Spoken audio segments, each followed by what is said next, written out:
لا جرم أن الله يعلم ما يسرون وما يعلنون إنه لا يحب المستكبرين.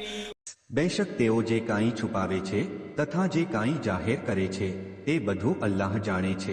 બેશક તે ઘમંડ કરનારાઓને દોસ્ત નથી રાખતો.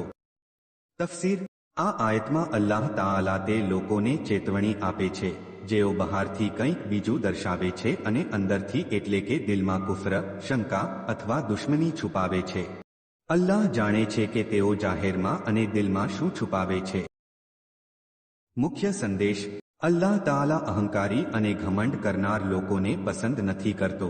ઘમંડ એ સૌથી મોટો અવરોધ છે જે વ્યક્તિને ઇબાદત, નમાઝ, તૌહીદ અને સત્યના માર્ગથી દૂર રાખે છે. શૈતાને સૌથી પહેલા ઘમંડ કર્યો હતો અને જનાબે આદમને સજદો ન કર્યો. પરિણામે અલ્લાહે તેને પોતાની બારગાહમાંથી કાઢી મૂક્યો.